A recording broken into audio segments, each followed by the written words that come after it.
He was known for dedicating his life to helping others. Now at 4, how hundreds of people are paying tribute to a Central Kentucky paramedic who died after being hit by a car on duty. Police are investigating this incident on a Central Kentucky school bus that was caught on cell phone.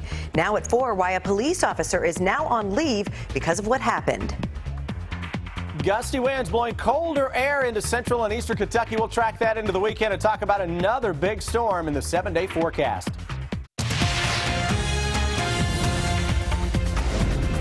This is WKYT News at 4. Welcome to WKYT News at 4. I'm Jennifer Palumbo. It is a very windy afternoon across the region. You may even be able to see the leaves blowing in downtown Lexington from one of our sky cams. And we're in for more changes this weekend. Chief Meteorologist Chris Bailey has a first look at the forecast. And Chris, it's a kind of warm afternoon. Yeah, into southeastern Kentucky, those temperatures are up. Most areas, though, dropping into the normal 50s into most areas. But those gusty winds taking center stage as expected again this afternoon. We've had gusts today greater than 40 miles per hour, blowing that chillier air in. We go from the mid and upper 60s far southeastern Kentucky to 52 into Covington. So the push of cooler air slowing down just a little bit as of now. Here's the view to the north of Lexington on our live sky cam. Upper 50s into the metro. Winds, though, still sustained at 21 miles an hour. Gusts greater than 30. A little bank of clouds still hanging tough into parts of northern Kentucky. That big area of low pressure spinning across parts of the Great Lakes with rain and snows circulating around that. There's a secondary cold front that will dive in here as we go into the day tomorrow. But if you're out this evening, quick drop in temperatures through the 40s. Winds that will continue to really gust up, not only tonight, but into tomorrow as well. Chilly weekend, then big changes into next week. Jennifer, I've got another big-time storm system that we're tracking into the 7-day forecast in 15 minutes. Hundreds of people have started saying goodbye to a Jessamine County paramedic who died in the line of duty.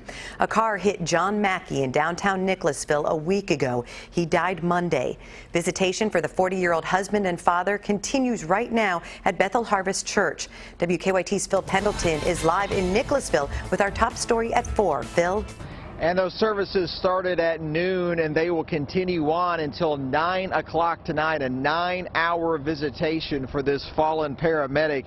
I've seen EMTs, firefighters, police officers, first responders from all over Kentucky stream in here and pay their respects. Now, Mackey had served with Jessamine EMS for more than a decade, and those he worked with described him as larger than life, that he was a true servant in every sense of the word. I spoke with the chief of Jessamine EMS, Aaron Stamper, who told me that Mackey had a passion for life and his friends. He says the response this community has had to the death has been amazing, especially the escort from UK Hospital back to Nicholasville. The family wants to make sure that the community knows how much that it meant to them. It was truly, it was a hero's welcome home. Mackey leaves behind a wife who is also an EMT in Anderson County and 3 children. And I've also heard that some of those children have expressed an interest in also entering the field of public service. More on how this community is paying this EMT honor and respect coming up at 5 o'clock. But for now, in Jessamine County, Phil Pendleton, WKYT. Police say the visitation and the funeral tomorrow afternoon at 2 could impact traffic on US 27 between Nicholasville and Lexington. The community is stepping in to help Mackey's family. Friends created this Facebook page called Many Hands for the Mackeys, where they're posting ways to help the family, including repairs to the home's HVAC system. We're told Mackey was in the process of fixing it before he died, and now his family is left with a heater that doesn't work. Also, Raising Cane's in Nicholasville is holding a benefit for the family. They say they want to raise money as well as awareness. The Mackey family always, needs help. And anytime a first responder does pass away, it's a big deal to the community. But also, EMTs don't really have the same benefits whenever it comes to state benefits that police and fire do have. So it's raising awareness for that as well. On Monday, 15% of Raising Cane's sales will go to the family. They'll also take monetary donations for the Mackeys starting Monday and going through the 22nd. A Danville police officer is on paid leave after an incident on a Boyle County school bus. Police say Officer Ryan Hundley was off duty when he pulled over the bus yesterday to identify a child that had been involved in an incident with his daughter. We've obtained this cell phone video of what happened showing a confrontation.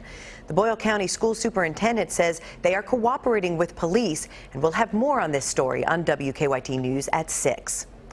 The Kentucky Wildcats are getting ready to tip off the regular season tomorrow night at Rupp Arena.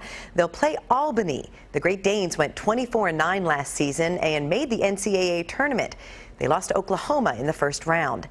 This afternoon, Coach John Calipari talked about his team playing 3 games in 5 days.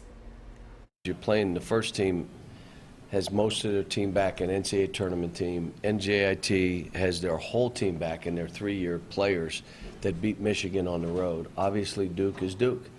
So we're not just pressing for conditioning and running for conditioning now. You're trying to play to win. Also today, SEC coaches named Scal Labissiere and Tyler Eulis to the All-SEC first team. Jamal Murray and Alex Poitras made the second team. So it's Kentucky and Albany tomorrow night at Rupp Arena. It's a 7 o'clock tip-off on the SEC network. Then the Cats play NJIT Saturday night at 8. Rob will have more with Coach Cal, Marcus Lee, and Jamal Murray on WKYT News at 5. And we're working on a number of other stories for WKYT starting at 4:30. Amber Philpott is in the newsroom with a look at some of the news in progress. Hello, Amber.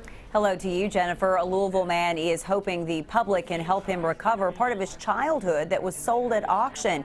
William Flight says hundreds of his childhood photos were being stored in a storage locker at the Richmond store hall that his mother was renting. He says she fell behind on the rent and the items in the locker were put up for sale. Now he's trying to find the person who bought the content so he can get his childhood photographs back. He says the auction happened around the 1st of October. You're going to hear from him ahead on WKYT News at 5:30. Construction on a religious theme park in northern Kentucky is sailing along, and we now know when it's going to open to the public. July 7th is when they plan to open the Ark. Answers in Genesis says the first phase, a massive 510-foot-long wooden boat, will open next summer. The Ark is built to scale, going off reference from the Bible. The plan is to have 132 exhibit bays, some with live animals inside. According to Ken Ham, over 10 years, they expect an economic impact of $1.4 billion and to create 20,000 jobs. We asked Ham if he has hopes that tax credits will be restored with the help of Governor-elect Matt Bevin. Well, 2 things. Number one, it's already in the courts, and I believe it's important to stay there so that the judge can make a decision. And it's very likely that he'll actually rule on this before the new governor takes over anyway. But we would like to see a ruling from the judge because, you know, there's been a lot of talk out there from some of the secular groups and accusations. So I think it's really good that it's in the courts and let a judge make the decision on the basis of the law. Provide financial incentives to the project. He'll support doing so. We'll have more on the Ark Park project ahead for you on WKYT News at 4:30. That is a look at some of the news in progress. Jennifer, back to you. Thanks, Amber. Now to a story making headlines across the nation at 4. At the White House today, President Obama awarded the nation's highest military honor to a former Army captain. Florent Groberg tackled a suicide bomber in Afghanistan in 2012 and is credited with saving many lives. Kenneth Craig has his story. That day was one of those days where I personally felt uneasy and different. Former Army Captain Florent Groberg says the day he came face to face with a suicide bomber was the worst day of his life. It's the worst day because you lost 4 incredible men under your patrol. His act of heroism in 2012 brought him to the White House Thursday as President Obama awarded him the Medal of Honor. Groberg was leading a group of soldiers and commanders over a bridge in Afghanistan that summer. He noticed a man walking backwards and saw a bomb strapped to his chest. Flo did something extraordinary. He grabbed the bomber by his vest and kept pushing him away. With the help of another soldier, Groberg tackled the suicide bomber so the explosion went into the ground. The blast claimed 4 American lives, but Groberg's bravery saved many others. This is what you do. Every soldier would have done the same thing. Groberg spent nearly 3 years recovering from his injuries at Walter Reed Medical Center, undergoing more than 30 surgeries. He called his new medal an honor, but says the fallen are the real heroes. But I turning right back in right now. Say no thank you, bring my guys back. Kenneth Craig, CBS News. Today's ceremony is only the 10th time a living service member has received the Medal of Honor for their action in Afghanistan or Iraq.